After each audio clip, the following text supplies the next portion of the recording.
Pemuda di tahun 2014 bulan Februari ini, kita diajak untuk bersama-sama mendengarkan pemberitaan firman Tuhan yang terambil dari 1 Korintus pasal 1 ayat 18 hingga ayat yang ke-31. 1 Korintus pasal 1 ayat 18 hingga ayat ke-31. Mari kita berdoa.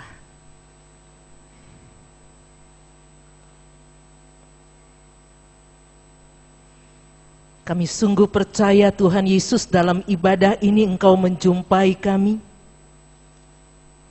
Engkau menerima puji-pujian yang kami naikkan kepadamu. Engkau mengajarkan kami melalui firman Tuhan yang boleh kami baca bersama. Dan Engkau akan berfirman bagi kami saat ini. Kami boleh diajarkan melalui firman Tuhan hari ini. Bukan hidup di dalam kekuatan kami, di dalam kesombongan kami, di dalam kemegahan diri kami. Karena kami tidak akan mampu untuk memaknai hikmat Tuhan dalam hidup kami jika itu bertumpu pada kekuatan kami. Hari ini Tuhan akan mengajarkan kami tentang hikmat Tuhan. Sehingga hidup yang kami jalani, hidup yang dituntun oleh kekuatan Tuhan, hidup yang dituntun oleh hikmat yang dari Kristus, dan hidup yang kami jalani ketika kami berbagi, ketika kami melayani di tengah-tengah keluarga dan jemaat Tuhan, di tengah-tengah pengabdian kami bagi banyak orang. Kami boleh menjadi surat kepujian bagi kemuliaan Tuhan dalam kehidupan orang lain. Tuntun hamba-Mu Tuhan, biarlah hikmat Tuhan dinyatakan di dalam pemberitaan firman Tuhan melalui kelemahan dan kekurangan hamba. Dan firman Tuhan ini boleh memberikan kekuatan baru bagi kami untuk berjalan dalam hidup yang Tuhan anugerahkan. Firman Tuhan ini juga menjadi tuntunan dan pimpinan bagi orang-orang muda dalam masa muda mereka untuk berkarya dan untuk melakukan pekerjaan-pekerjaan Tuhan dimanapun mereka diutus. Dalam nama Tuhan Yesus, firman kebenaran, kami berdoa. Amin. 1 Korintus pasal 1 ayat 18 hingga ayat yang ke-31. Demikian kata firman Tuhan. Hikmat Allah dan hikmat manusia. Sebab pemberitaan tentang salib memang adalah kebodohan bagi mereka yang akan binasa. Tetapi bagi kita yang diselamatkan, pemberitaan itu adalah kekuatan Allah. Karena itu ada tertulis, Aku akan membinasakan hikmat orang-orang berhikmat dan kearifan orang-orang bijak akan kulenyapkan. Di manakah orang yang berhikmat? Di manakah ahli Taurat? Di manakah pembantah dari dunia ini? Bukankah Allah telah membuat hikmat dunia ini menjadi kebodohan? Oleh karena dunia dalam hikmat Allah tidak mengenal Allah oleh hikmatnya, maka Allah berkenan menyelamatkan mereka yang percaya oleh kebodohan pemberitaan Injil. Orang-orang Yahudi menghendaki tanda dan orang-orang Yunani mencari hikmat. Tetapi kami memberitakan Kristus yang disalibkan untuk orang-orang Yahudi suatu batu sandungan dan untuk orang-orang bukan Yahudi suatu kebodohan. Tetapi untuk mereka yang dipanggil baik orang Yahudi maupun orang bukan Yahudi, Kristus adalah kekuatan Allah dan hikmat Allah. Sebab apa yang bodoh dari Allah lebih besar hikmatnya daripada manusia, dan yang lemah dari Allah lebih kuat dari manusia. Ingat saja saudara-saudara, bagaimana keadaan kamu ketika kamu dipanggil menurut ukuran manusia. Tidak banyak orang yang bijak, tidak banyak orang yang berpengaruh, tidak banyak orang yang terpandang. Tetapi apa yang bodoh bagi dunia, dipilih Allah untuk memalukan orang-orang yang berhikmat. Dan apa yang lemah bagi dunia, dipilih Allah untuk memalukan apa yang kuat. Dan apa yang tidak terpandang dan yang hina bagi dunia, dipilih Allah. Bahkan apa yang tidak berarti, dipilih Allah untuk meniadakan apa yang berarti. Supaya jangan ada seorang manusia pun yang memegahkan diri di hadapan Allah. Tetapi oleh Dia, kamu berada dalam Kristus Yesus, yang oleh Allah telah menjadi hikmat bagi kita. Ia membenarkan dan menguduskan dan menebus kita. Karena itu, seperti ada tertulis, barang siapa yang bermegah, hendaklah ia bermegah di dalam Tuhan. Bapak, Ibu, saudara-saudari yang Tuhan Yesus kasihi, berbahagialah yang mendengarkan firman Tuhan, memelihara serta mau melakukannya. Haleluya. Haleluya, haleluya, haleluya.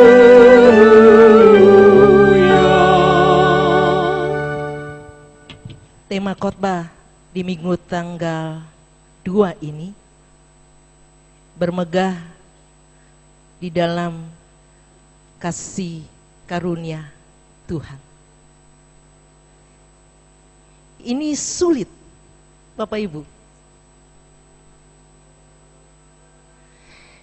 Kalau ini diperhadapkan dalam kehidupan real Bapak Ibu dan saya, tidak mudah orang percaya melakukan bagian ini. Bermegah dalam kasih karunia Tuhan. Mungkin bagi Bapak Ibu yang duduk saat ini pun, kalau ditanya kepada kita, kemegahan mana yang selalu kita pakai di dalam kehidupan kita?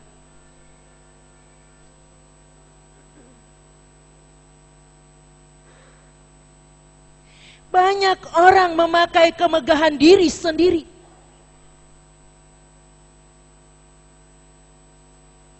Di mana-mana. Di dalam keluarga, ya. Di tengah-tengah masyarakat, ya. Apalagi di dalam pelayanan. Banyak. Rasul Paulus menyampaikan surat ini bukan ditujukan kepada orang-orang yang tidak tahu akan panggilan Allah. Rasul Paulus menyampaikan pemberitaan firman Tuhan ini bukan bagi orang-orang yang tahu siapa Kristus yang menjadi juru selamat dalam kehidupan orang percaya. Rasul Paulus menyampaikan pemberitaan akan salib Kristus dalam gereja. Gereja Korintus, atau lebih tepatnya di tengah-tengah kehidupan umat Korintus pada waktu itu. Menarik Bapak Ibu,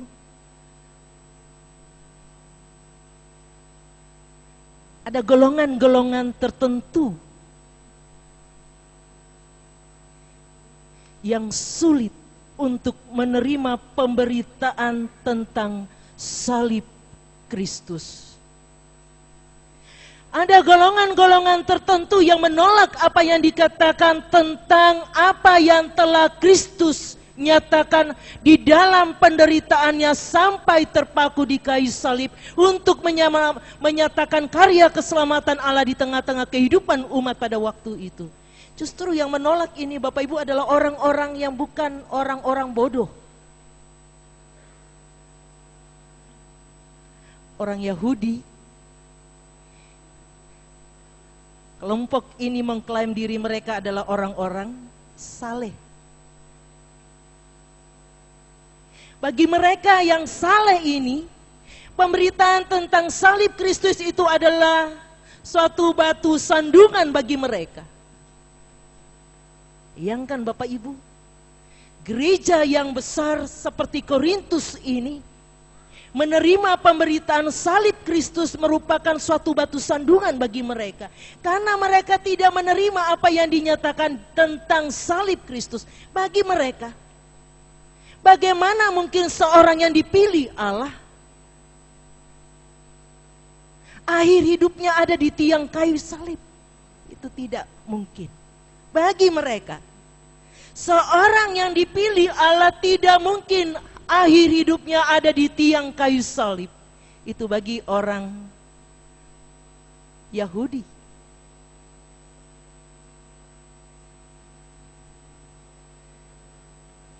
Untuk itu dikatakan mereka meminta tanda. Bukan salib. Tanda-tanda kejadian yang dahsyat. Mereka inginkan ada yang spektakuler untuk mereka lihat dengan mata kepala sendiri. Seperti apa seorang yang dipanggil Allah itu hidup di dalam kehidupan mereka dan menjadi juru selamat hidup mereka.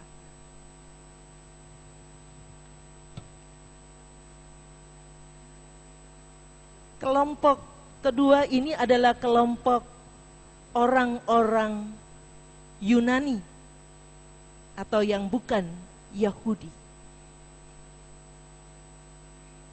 Kalau tadi Yahudi dikatakan kelompok orang saleh, kelompok Yunani ini dikatakan mereka adalah orang-orang yang terpelajar, orang-orang pintar.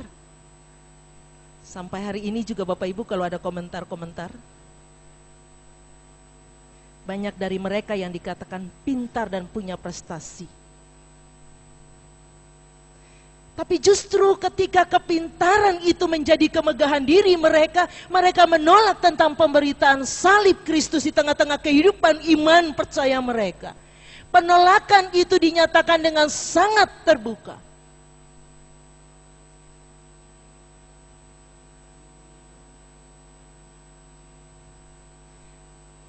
Dalam cara berpikir mereka, tidak mungkin seorang Mesias atau Kristus bisa merasakan penderitaan manusia, bisa merasakan kegembiraan manusia. Ini cara berpikir orang pintar ini. Bisa merasakan pergumulan manusia. Bagi mereka tidak ada inkarnasi. Yesus, anak Allah, menjadi sama seperti manusia. Itu ditolak. Bagi orang-orang pintar ini. Untuk itu dikatakan pemberitaan tentang salib merupakan suatu kebodohan dalam kehidupan iman percaya mereka.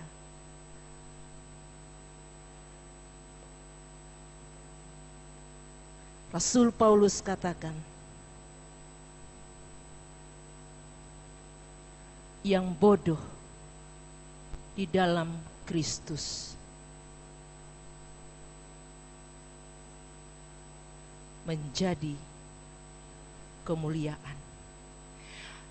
Yang tidak berhikmat di dalam Kristus melihat dan menjadi kemuliaan bagi Allah. Belajar dari apa yang Rasul Paulus katakan kepada jemaat gereja di Korintus ini.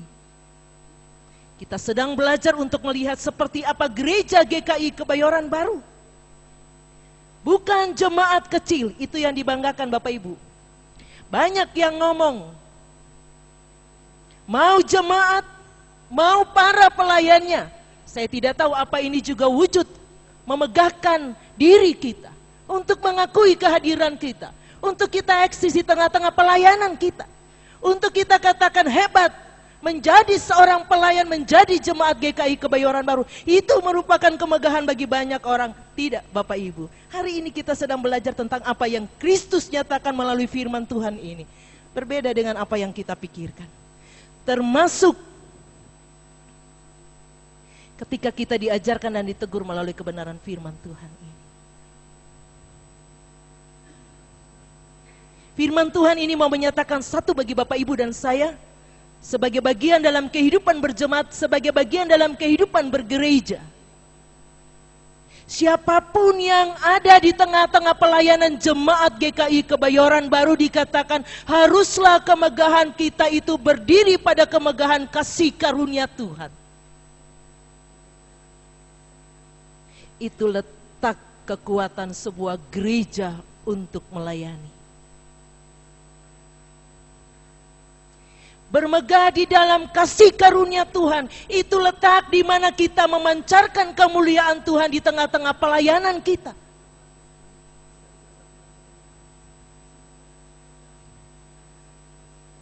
Sekalipun kita dikatakan bodoh, sekalipun kita dikatakan tidak berhikmat, justru di dalam bermegah di dalam Tuhan, apa yang bodoh dan apa yang tidak berhikmat atau tidak bijaksana itu, justru ada kekuatan yang kita miliki untuk melayani dan melakukan pekerjaan Tuhan. Supaya apa Bapak Ibu? Jangan ada kelompok-kelompok yang datang dengan kemegahan diri sendiri. Jangan ada pribadi-pribadi yang masuk di dalam pelayanan untuk memegahkan diri sendiri, merasa lebih benar. Ini bahaya Bapak Ibu. Karena apa yang dikatakan Rasul Paulus kepada jemaat di Korintus adalah salah satu masalah perpecahan di tengah-tengah kehidupan gereja Korintus pada waktu itu, yaitu memegahkan diri sendiri.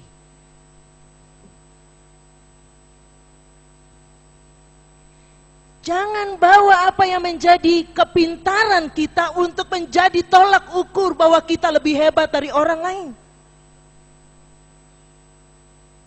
Siapapun kita.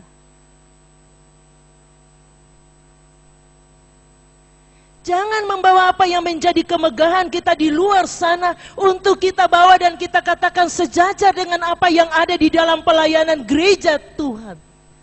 Mari Bapak Ibu, bagian ini sangat relevan dalam kehidupan gereja saat ini. Atau mungkin lebih tegas lagi, bagian ini sangat relevan dalam kehidupan gereja Kristen Indonesia Kebayoran Baru.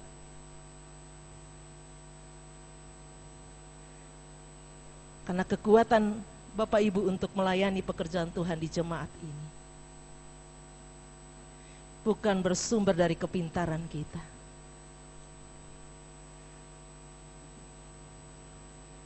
Bukan bersumber dari kemegahan diri kita, hebatnya kita melayani. Tapi bersumber pada kekuatan Allah. Pakai hikmat itu Bapak Ibu. Dalam seluruh eksistensi pelayanan kita, mau tutur kata kita, mau perbuatan kita, mau cara kita menerima kehadiran orang lain, mau cara bagaimana kita menerima pendapat orang lain, bagaimana cara kita menghargai orang lain dalam kehidupan pelayanan ini. Ini akan memberikan kekuatan tersendiri. Dikatakan ketika kita bersama melakukan hal ini, kita punya kekuatan dan Allah dapat dimuliakan melalui seluruh pelayanan kita di tengah-tengah jemaat ini.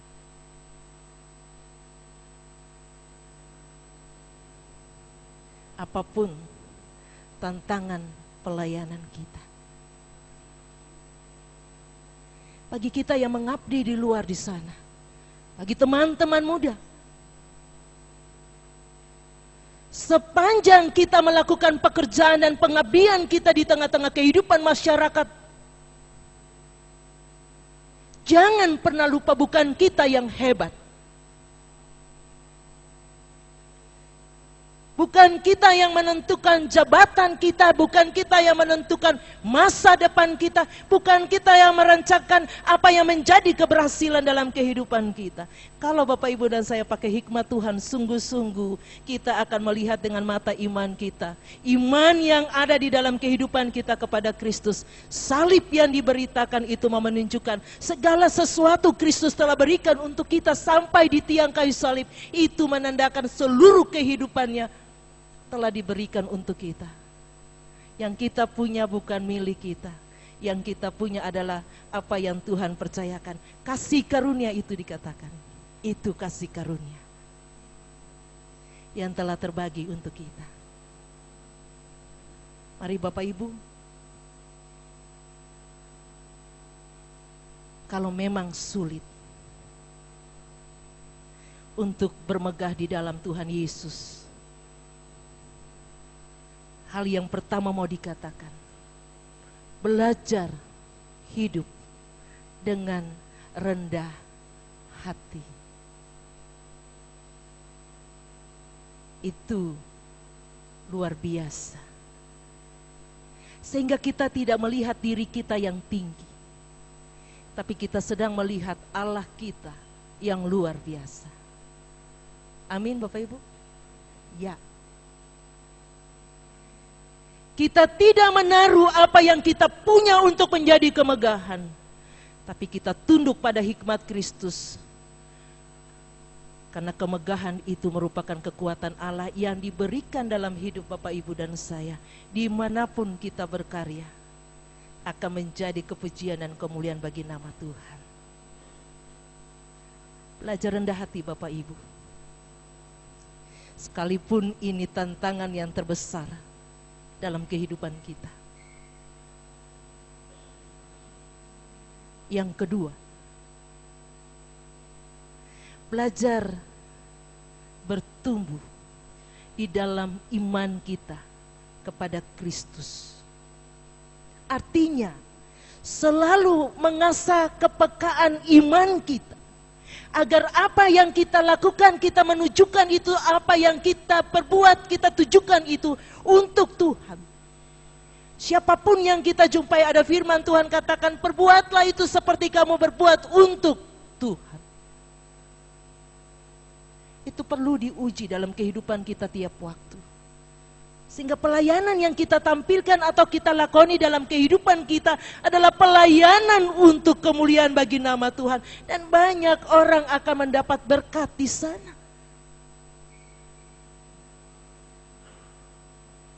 Karena puji-pujian dan kemegahan diri itu cuma sementara. Benar Bapak Ibu, contoh dalam kehidupan realita kita di bangsa ini. Orang nomor satu saja bisa dimaki kalau ada kesalahan. Bisa dipuji, bisa juga dicaci maki. Itu yang mau dikatakan, kemegahan kita sementara. Tidak ada kekuatan di sana. Kepintaran kita hanya sementara, tapi kekuatan Allah tidak pernah sementara. Untuk selama-lamanya dipercayakan sebagai kasih karunia itu yang menjalani kehidupan ini. Bagi setiap orang percaya, kekuatan Allah itu kita miliki dalam kehidupan kita.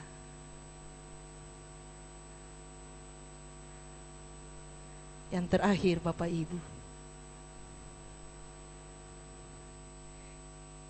jangan tutup hati untuk menerima firman Tuhan ini. Suka tidak suka, mungkin di antara kita merasa keras akan firman Tuhan yang disampaikan ini. Memang kenyataan, dan Rasul Paulus katakan ini bagi gereja di Korintus bukan sebagai suatu yang menghias tutur katanya menjadi tutur kata yang manis, tidak. Teguran ini mengajarkan jemaat pada waktu itu untuk melihat kemegahan di dalam Allah, di dalam Kristus itu adalah kemegahan yang harus menjadi bagian dalam kehidupan orang percaya.